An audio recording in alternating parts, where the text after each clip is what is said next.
estamos de volta com o nosso programa Espaço Cidadão, chegando em todo lugar onde tiver internet, pelo nosso canal do YouTube. Faça a sua inscrição no Robson Carvalho, ou Robson Cidadão, você vai localizar, faz a inscrição e aperta no sininho, porque todo dia tem notícia, comentário, opinião e entrevista para você. Hoje vamos conversar com o professor doutor da Universidade de Brasília, cientista político, que está aqui com a gente, o professor Tiago Trindade. Seja bem-vindo, professor, ao nosso programa Espaço Cidadão. Obrigado, Robson. Prazer tê-lo conosco, professor. E eu inicio a nossa entrevista pedindo que o senhor compartilhe conosco qual é a sua visão em relação a essa questão que tanto se discute hoje, das possíveis mudanças no mundo pós-coronavírus. Sobretudo, quando a gente pensa nessas áreas como a própria economia, o mundo do trabalho e os movimentos sociais. Tá. Robson, primeiro, enfim, reforço o agradecimento pelo convite, um prazer estar aqui, poder dialogar aí com o seu público. Veja, Robson, eu diria o seguinte, tá? Eu acho que é importante enfatizar isso, que eu estou fazendo a minha análise aqui é uma leitura de um cientista político, né? Enfim, de uma pessoa que faz a leitura da realidade a partir da política. Tá? Eu não sou um economista, eu não estou olhando a partir da economia, eu estou olhando a partir da política e, portanto, de uma coisa muito importante, muito relevante para nós, cientistas políticos, que são as relações de poder, né? Eu diria que hoje, no mundo, de um modo geral, né, você tem duas grandes leituras que estão dividindo aí os estudiosos, os pensadores, os filósofos e as pessoas que estão fazendo aí previsões, né, enfim, de perspectivas aí do que o futuro nos aguarda no mundo pós-coronavírus. Eu diria que tem a visão, que é uma visão profundamente pessimista, né, de que as coisas só vão piorar e que elas vão piorar muito, né, de um modo geral, e tem uma visão que eu chamaria, né, enfim, claro, por outro lado, que é essa visão mais otimista, né, de que muitas coisas vão melhorar, né. Eu acho que a gente pode fazer essa grande leitura aí desse processo mais amplo. Eu, particularmente, entendo que, por tudo que eu tenho lido, por tudo que eu tenho me informado até agora, e fazendo uma leitura a partir da política, né, eu considero que talvez a gente vai acabar tendo muitas transformações, sim, né? Enfim, isso com certeza absoluta, vai ter muitas transformações, muitas coisas vão mudar. Eu acho que o mundo nunca vai ser o mesmo depois do coronavírus, eu acho que isso é importante enfatizar, né? Agora, se vai ser para melhor ou para pior, isso depende muito, não dá para falar vai ficar melhor ou vai ficar pior, depende muito do contexto específico que a gente está falando, tá? Você, por exemplo, mencionou o caso das relações de trabalho. Nesse sentido, eu acredito, sim, que deve haver, enfim, como resultado da recessão econômica que o mundo inevitavelmente vai viver, e essa recessão certamente vai afetar mais os países da periferia do capitalismo, né, enfim, como o Brasil, por exemplo, a gente vai ter um aumento do desemprego, vai ter uma queda na arrecadação dos governos, enfim, a capacidade de investimento em política social vai diminuir, né? Porque se você não tem emprego, se a economia não está funcionando, o governo não arrecada, o governo não tem de onde tirar dinheiro, né? E qual que é a grande questão? É que muitas empresas, as grandes corporações, elas vão entender, né? Elas vão institucionalizar as práticas, por exemplo, de home office, né? E de superexploração do trabalho, que de uma certa forma já existem no mundo atual, né? Então, as empresas vão começar a colocar em prática, as grandes corporações, iniciativas de sobrecarregar cada vez menos pessoas com mais trabalho, né, e pressionar elas para que elas produzam, vamos dizer assim, resultados cada vez mais concretos, porque se você não fizer, outro está ali desempregado esperando para fazer, né? Então, desse ponto de vista, eu acho que sim, eu acho que a gente vai ter um problema muito grande. Eu acho que essa questão do coronavírus ela vai acelerar alguns processos que o capitalismo já estava colocando em andamento já de uns anos para cá, né? Agora, por outro lado, uma coisa que eu também tenho visto, eu tenho percebido, eu não sei se você concorda comigo, é essa questão do aumento, né, de grupos que estão criando redes de solidariedade pelo mundo inteiro, né, seja através de campanhas na internet, seja através de articulações realmente não apenas locais, mas regionais, nacionais, até mesmo globais, né, que estão criando redes de solidariedade atuando nos mais diversos temas, tanto na questão do combate à fome, como na luta contra a violência doméstica, né? No Brasil, nós temos tido uma mobilização muito interessante nessa questão das periferias, das favelas, das comunidades. Então, eu acho que essas redes, elas vão se fortalecer, né? E quando a gente eu pensa, acho que... professor, quando a gente pensa nessa questão das redes de solidariedade, me parece que tem sido Uhum, muito forte no mundo inteiro, a gente pensa também em repartir, em dividir, e exatamente. até trazendo um pouco de impacto também para a economia, apesar do foco político da nossa entrevista, mas me parece que isso também vai fazer com que líderes mundiais repensem, né, a forma como estão conduzindo a sua própria economia. Né? Eu acho que pensar em temas como no caso do Brasil, de se taxar grandes fortunas, de se distribuir mais a renda para tentar minimizar um pouco a extrema desigualdade social que a gente vive hoje, né? Exato. Eu diria o seguinte, minha leitura sobre isso, né, é uma questão em aberto, tá? Eu acho que ainda é muito cedo para a gente fazer enfim, para a gente projetar, né, de que, olha, o sistema tributário, né, enfim, de um modo geral, né, em vários países, o sistema tributário, por exemplo, vai ser mais justo, porque ele vai sobretaxar os ricos, né, para distribuir riqueza através de políticas sociais para os mais pobres. Eu ainda acho muito cedo fazer esse tipo de avaliação. No Brasil, o que a gente tem visto? Eu acho que sim, esse contexto tem aberto uma janela de oportunidade, tá? Para que esses temas, por exemplo, como renda básica de cidadania, né, e como a taxação das grandes fortunas, venha à tona e apareça no debate público. Agora, a minha questão a minha preocupação é como que a gente vai ter fôlego para levar isso adiante depois, tá? Eu digo assim, depois, eu estou falando assim, daqui 1 ano, 2 anos, como que essas pautas vão estar daqui 1 ano, 2 anos? Não tem como saber. A minha leitura a gente só vai conseguir manter isso no debate público, a gente só vai conseguir fazer com que isso seja um tema, né, e para que os políticos sejam pressionados a incorporar essas questões, se a gente tiver capacidade de mobilização política, tá? E aí, Tanto na internet, sim, como também nas ruas, claro, né? Só que o problema aí, que esse é um ponto que eu acho que você vai tocar também, como que a gente vai fazer mobilização nas ruas num isso. contexto de distanciamento físico, né, de quarentena. Perfeito. Esse é um tema que também é muito importante a gente discutir, né? E ele está completamente conectado a essa primeira parte do que é a nossa entrevista, que é justamente o que será dos movimentos sociais nesse mundo pós-pandemia do coronavírus, né? O que é que muda ou já está mudando quando a gente pensa em movimentos sociais, em participação política, em militância, em pressão aos governos para que mudanças aconteçam em favor dos cidadãos.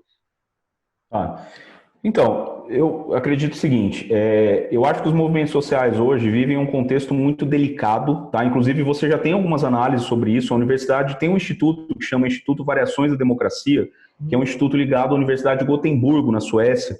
A Folha de São Paulo publicou no dia 3 de abril, salvo engano, uma reportagem, né, com um relatório desse instituto, né, que traz justamente uma leitura de que, assim, você tinha hoje em marcha vários movimentos em vários países do mundo pressionando por mais democracia, tá? Bom, o que acontece com o coronavírus, né? As pessoas não podem mais sair na rua porque você precisa fazer uma quarentena para evitar o contágio geral, né, para você evitar a difusão do vírus, né? Então, o que acontece? A internet, as redes sociais vão ganhar ainda mais importância, ainda mais centralidade nas estratégias dos movimentos sociais, né? Eu acho que é importante pontuar isso. Eu acho que a importância da internet para o bem e para o mal, ela vai aumentar muito no mundo daqui para frente, tá? Tanto para a direita quanto para a esquerda, enfim, para os movimentos sociais, para as elites e por aí vai, né? Só que a grande questão o grande receio é que como esses movimentos saíram das ruas, né? E as economias vão entrar em depressão. O que o contexto recente tem mostrado para a gente? Economias em depressão, né? Associadas à desinformação que é difundida pelas redes, pelas mídias digitais, né? Financiadas por grandes grupos de extrema-direita. Oi? E até pelos filhos do próprio presidente da República, né? Como já se sabe. Não, exatamente. Maldade, como foi denunciado no Senado pela deputada Gleisi Halsmann, né? Ex-apoiadora. Exatamente. É nesse ponto que eu ia chegar. Você tem uma economia em depressão e você tem um cenário no qual a extrema-direita tem esse poder e esse alcance na internet, qual que é o grande risco que a gente está correndo? De que depois, passada a pandemia, você tenha mais regimes autoritários do que você tem hoje. Ou pelo menos líderes autoritários em regimes que são formalmente democráticos. Inclusive, esse relatório que eu acabei de mencionar, ele constata que pela primeira vez nesse século você tem mais países autoritários do que democráticos no mundo. Tá? Qual que é a grande questão? A previsão deles é que isso vai se agravar. A previsão deles é que isso vai se agravar depois da pandemia, porque economias em depressão, né, a sociedade com pouca perspectiva de mudança, com pouca perspectiva de melhora do cenário no cotidiano, né, ela tende a se apegar a discursos de líderes extremistas. Só que qual que é a grande questão? A internet hoje é uma ferramenta fundamental na política e a extrema-direita tem um alcance, uma difusão muito maior nesse campo da guerra digital. Aí você vai perguntar assim, tá, mas você está falando que a extrema-direita, qual que é as evidências que a gente tem? Eu vou citar 3. Trump nos Estados Unidos, Brexit na Inglaterra e Bolsonaro, como você já falou, no Brasil. Você mesmo mencionou aí, né, aquelas denúncias que foram feitas pela Joyce Halseman, que tem todo aquele grupo lá, o chamado Gabinete do Ódio. Pode até né? tentar situações como o caso da Hungria, das Filipinas, né? Aquele Perfeito. na Catalunha, na Espanha, né? Tem tantos... Exatamente.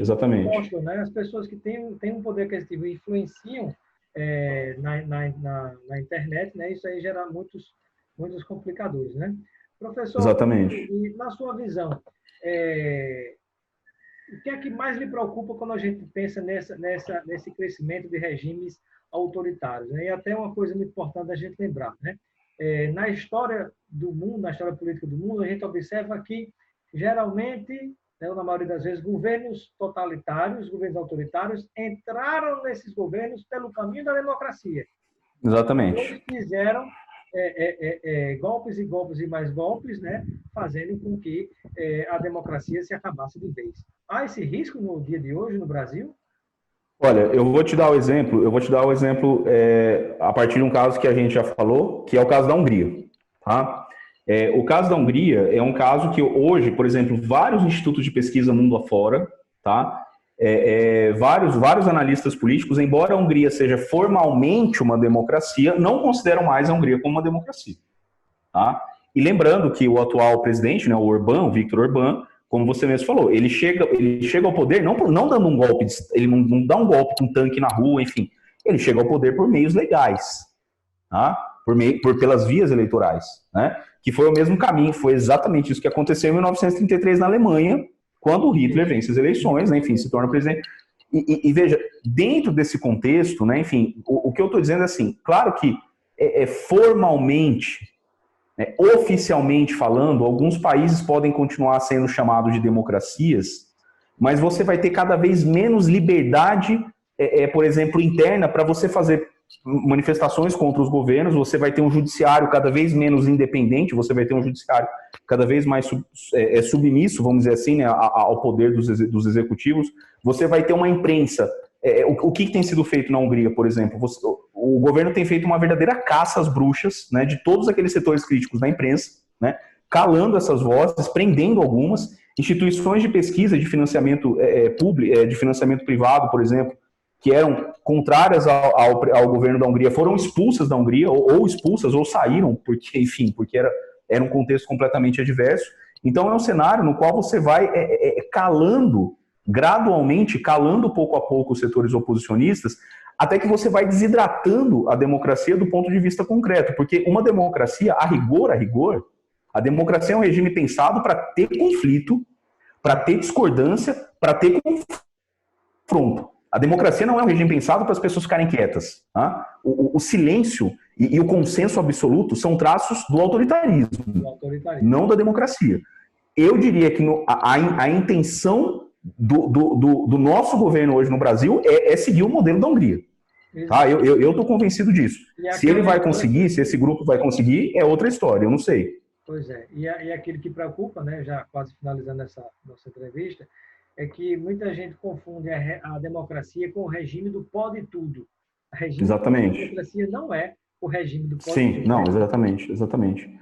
É o chamado paradoxo da democracia. A democracia ela cria um ambiente com tanta liberdade, né, que as pessoas acreditam que qualquer tipo de discurso é válido. Quando, na verdade, na nossa Constituição mesmo, isso é muito evidente na nossa Constituição. Né? Uma coisa é liberdade de expressão, outra coisa é discurso de ódio. Ódio, agressão. Né? Exatamente. Então, o liberalismo, né, um liberal fiel aos princípios liberais, ele jamais vai defender, por exemplo, que eu possa chegar na internet e fazer um discurso pregando o extermínio do meu adversário político, né, dizendo que se ele não concordar comigo, ele vai para o exílio, ele vai para a cadeia. Isso não é condizente com o princípio da democracia liberal. né? Então, assim, nós estamos num processo no Brasil que eu vejo que a gente está caminhando para um grau de autoritarismo mais intenso. Mas eu não tenho bola de cristal, ninguém tem, a gente não sabe como que essa disputa vai acontecer, como que ela vai se desenrolar, e, portanto, não tem como a gente adivinhar o que vai acontecer daqui a 10, daqui a 15 anos, né? Perfeito. Mas a gente precisa contar com a resistência da sociedade civil, os movimentos sociais, precisa continuar lutando pela liberdade de imprensa, obviamente, claro, né, na capacidade de fazer crítica e tudo mais, e também precisa apostar que algumas instituições do Estado, como o Judiciário e o Legislativo, vão contrabalançar esse projeto autoritário que está em marcha. Exatamente. Que, infelizmente, não estão apertando os parafusos tanto assim, né?